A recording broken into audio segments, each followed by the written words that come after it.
हरियाणा के मुख्यमंत्री मनोहर लाल ने कहा कि आवश्यकता होगी तो खाली पदों पर होगी भर्ती।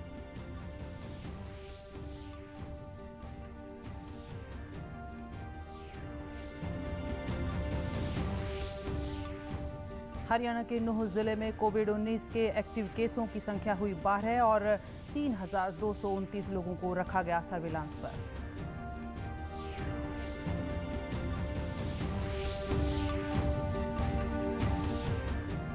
लॉकडाउन के दौरान राहत मिलने और जरूरतमंदों को की गई मदद के लिए भिवानी के लोगों ने किया सरकार का आभार व्यक्त।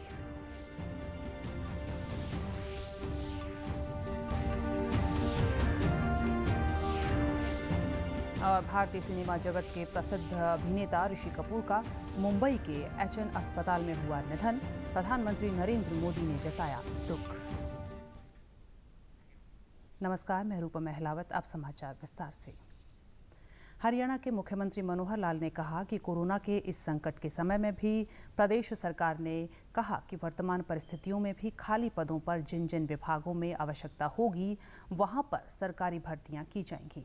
उन्होंने कहा कि वर्तमान सरकार के पिछले 5.5 साल के कार्यकाल के दौरान हरियाणा कर्मचारी चयन आयोग और हरियाणा लोक सेवा आयोग के द्वारा 86,000 पदों पर भर्तियां पारदर्शी तरीके से की गई हैं, जबकि पिछले सरकार के 10 वर्षों के पूरे कार्यकाल में 86,000 भर्तियां की गई थीं। उन्होंने कहा कि 12,500 पदों पर भर्ती की प्रक्रिया में लिखित परीक्षा के परिणाम आने बाकी हैं। जैसे ही लॉकडाउन खत्म होगा उनका परिणाम घोषित कर दिया जाएगा। इस साल का हिसाब लगाते हैं तो इन 5-5.5 साल के अंदर हमारी अभी तक 73,500 भर्तियां ये हमारे स्टाफ सिलेक्शन कमीशन और हरियाणा पब्लिक सर्विस कमीशन से के कारण से हुई हैं, और अभी भी 12,500 ऐसी भर्तियां हैं जिनकी परीक्षाएं हो चुकी हैं, रिजल्ट आना शेष है। यदि रिजल्ट आया है तो उनकी काउंसलिंग करनी है, स्क्रीनिंग करनी है, वो शेष है। ये सब काम जो पाइपलाइन में है ये पूरे के पूरे होंगे, इनको किसी को रोका नहीं जाएगा। और इन 12,500 को मैं जोड़ता हूँ तो ये 86,000 भर्तियां हमने पिछले 5-5.5 वर्ष में की हैं, और ये हमने कभी भर्तियों के कारण किसी कारण से रोका नहीं है। जो खाली पोस्ट हैं, जितनी भी आवश्यकता है, उनको सबको हमने किया है। लेकिन अगर पिछले हमारे 6 साल से पहले 10 साल का हिसाब मैं लगाता हूं तो चाहे स्टाफ सिलेक्शन कमीशन है, पब्लिक सर्विस कमीशन है, 10 साल के पूरे कार्यकाल में भी 86,000 भर्तियां हुई थी। अर्थात वो 10 साल का कार्यकाल और हमारा 5.5 साल का कार्यकाल ये बराबर भर्तियां कर चुके हैं।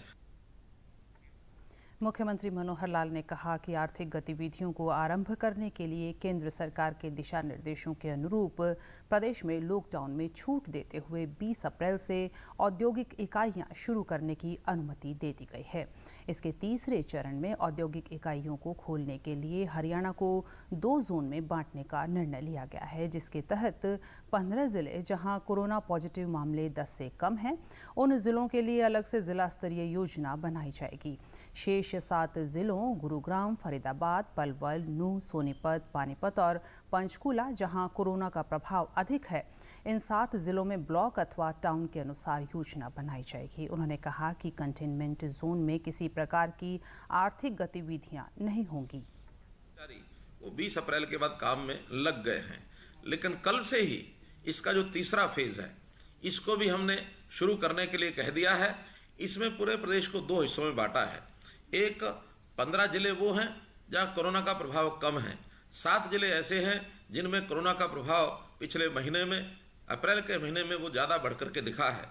जिन 7 जिलों में गुरुग्राम, फरीदाबाद और इसके साथ पलवल, नूह जिला, सोनीपत, पानीपत और पंचकुला, ऐसे 7 जिले हैं। तो इन 7 जिलों में हम योजना अपनी ब्लॉक अथवा टाउन के हिसाब से बनाएंगे। शेष 15 जिलों में पूरे जिले के हिसाब से ही हम उस योजना को सारे को रखेंगे। सबसे पहले इसके अंदर सोशल डिस्टेंसिंग, इसका पूरा ध्यान रखा गया है, और सोशल डिस्टेंसिंग के नाते से जितने भी इन सीटू उद्योग हैं, अर्थात कर्मचारी उद्योग के स्थान पर उसी परिसर में रहते हैं, दिन रात वहीं काम भी वहीं करते हैं, रहने का स्थान भी उनका वही है, वहाँ सभी कर्मचारियों को कार्य करने की छूट होगी। हरियाणा के मुस्लिम बाहुल्य जिले नूह में भले ही कोरोना वायरस के मामलों की संख्या 58 तक पहुंच गई है, लेकिन पिछले 24 घंटे में संख्या में कोई इजाफा नहीं हुआ है। 58 में से Nalhar medical college isolation ward में भर्ती 46 लोगों को पूरी तरह स्वस्थ होने के कारण डिस्चार्ज किया जा चुका है। अब एक्टिव केसों की संख्या 12 हो गई है।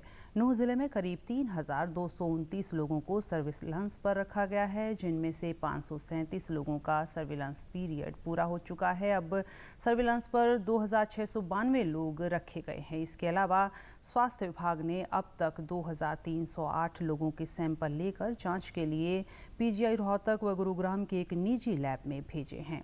डॉक्टर वीरेंद्र सिंह सीएमओ नूंह ने बताया कि जिले में अब 12 केस एक्टिव हैं। 46 मरीज को अब तक नल्हड़ मेडिकल कॉलेज से छुट्टी दे दी गई है।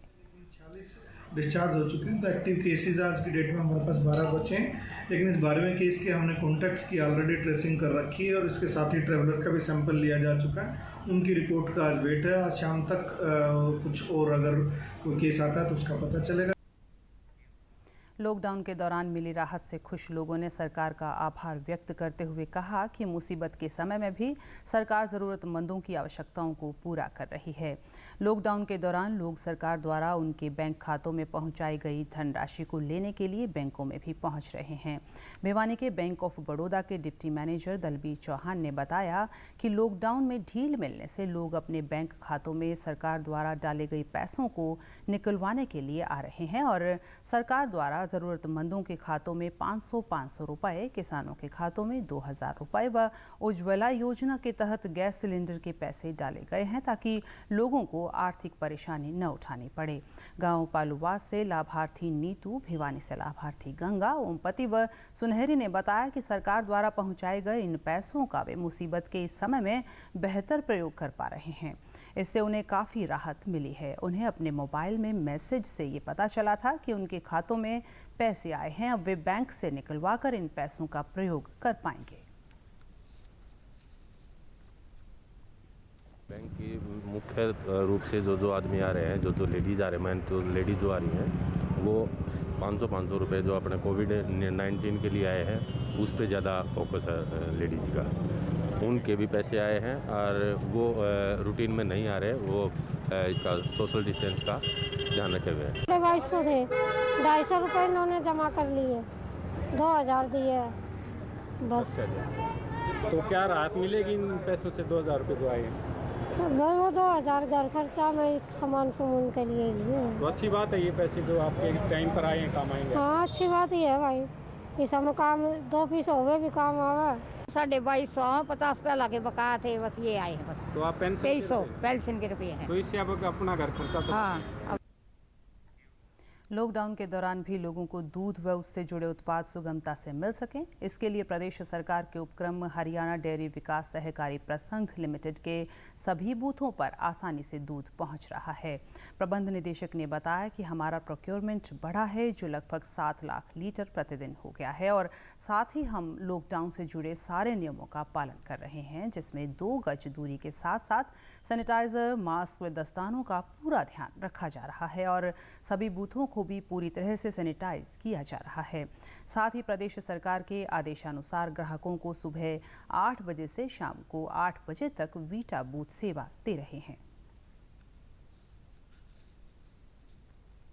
फार्मर्स हैं जो हमारे सेंटर पे आके दूध देना चाहते हैं और हमारे पास सेल ना भी हो, हम इसको प्रोक्योर करने की ज़रूरत है, क्योंकि इसी समय हमें इनफैक्ट फार्मर्स को हमें हेल्प करने का ये हमने निर्णय लिया था। तो इन कंपैरिजन हमें पिछले साल का मैं बात करूं, हमारे फेडरेशन पे लास्ट ईयर इस दिन पे around 4.5 lakh litres per day हमारे पास प्रोक्योरमेंट होती थी। इसी दिन आज के दिन हमारे पास 7.5 लाख लीटर्स पर डे की आपका प्रोक्योरमेंट चल रहा है। जाके हमारा सेल उससे भी ज़्यादा कम चल रहा है, बट हम कोरोना वायरस के संक्रमण को रोकने के लिए पूरे देश में लॉकडाउन चल रहा है। ऐसे में हरियाणा सरकार ने अपने यहाँ रह रहे प्रवासी कामगारों के लिए राज्य में हर जगह रैन बसेरे बनाए हैं और ऐसे ही रोहतक ज़िले के रैन बसेरों में अलग अलग राज्यों के कामगारों को रखा गया है और रोहतक के इस रैन बसेरे में रह रही गुड्डी ने बच्चे को जन्म दिया। गुड्डी के पति अशोक ने कहा कि जैसे ही उनकी पत्नी को प्रसव पीड़ा हुई तो जिला प्रशासन ने एम्बुलेंस शेल्टर होम भेजी और पीजीआई रोहतक में साधारण डिलीवरी में पुत्र को जन्म लिया, जहां पर जच्चा बच्चा दोनों स्वस्थ हैं और इसके बाद वापस रैन बसेरा भेज दिया गया, जहां पर उसका विशेष ध्यान रखा जा रहा है। प्रशासन की ओर से गुड्डी को 2 साड़ियां, बच्चे के कपड़े व 1100 रुपये का शगुन भी दिया गया। मध्य प्रदेश के छतरपुर जिले की गांव रामपुर की रहने वाली गुड्डी, उसका पति अशोक अहरवाल व परिवार के अन्य सदस्य लॉकडाउन से पूर्व दादरी जिले के रनीला क्षेत्र में निर्माण कार्यों में मजदूरी का कार्य करते थे। तो सबको दिया, डिलीवरी भी बढ़िया हुआ, सरकार ने दिया भी है थोड़ा घना। जब डिलीवरी छुट्टी हुई थी ना, जब दिया भी था, फिर वहाँ से यहाँ कमरा भी दे रखा, यहाँ लिटा भी दिया, फिर यहाँ से भी दूध भर देते और बाकी तो कुछ देते नहीं। डिलीवरी बढ़िया यहाँ से सुविधा तो बस यही मिल रही है, खाने पीने को दूध मिलता है और बस यही और खाना पीना मिलता है। नहीं वो दिक्कत तो कुछ नहीं है, घर जाने की दिक्कत है बस। अब घर जाएंगे और तो सब ठीक है, और अच्छा किया है।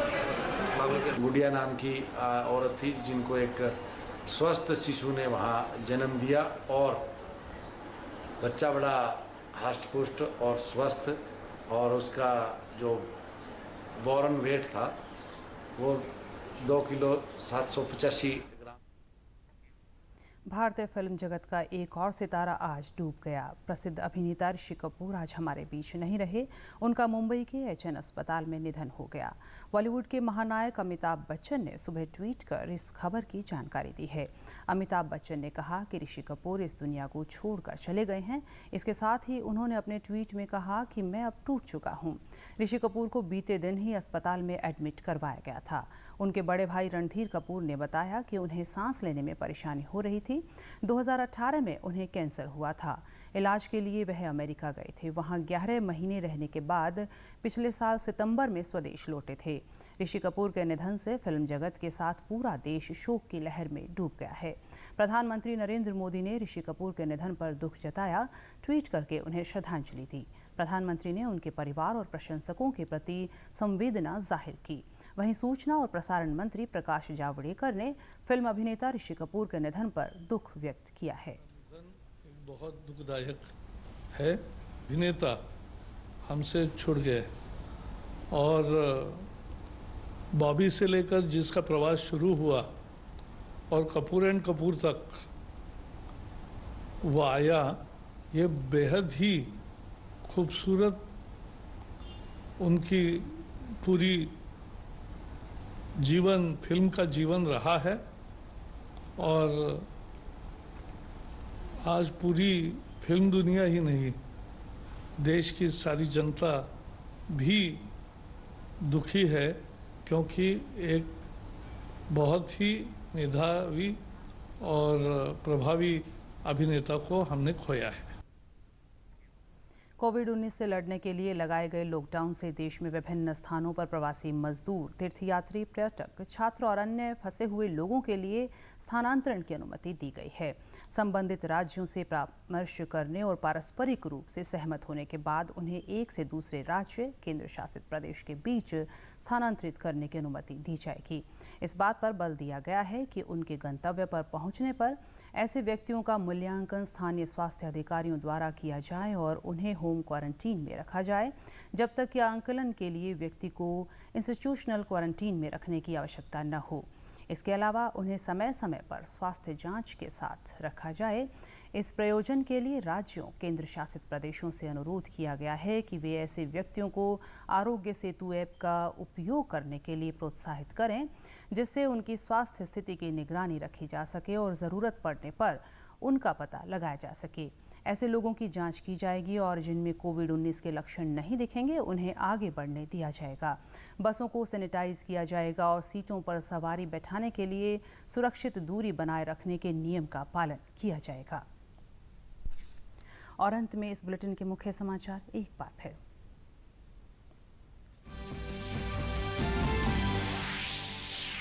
हरियाणा के मुख्यमंत्री मनोहर लाल ने कहा कि आवश्यकता होगी तो खाली पदों पर होगी भर्ती।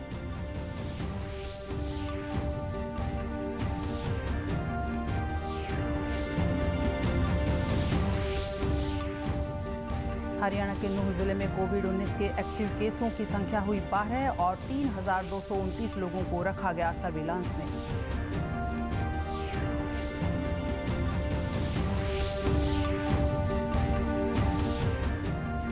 लॉकडाउन के दौरान राहत मिलने और जरूरतमंदों को की गई मदद के लिए भिवानी के लोगों ने किया सरकार का आभार व्यक्त।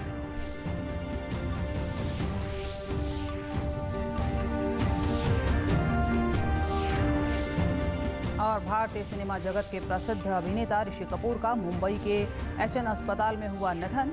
प्रधानमंत्री नरेंद्र मोदी ने जताया दुख। समाचारों में आज इतना ही। नमस्कार।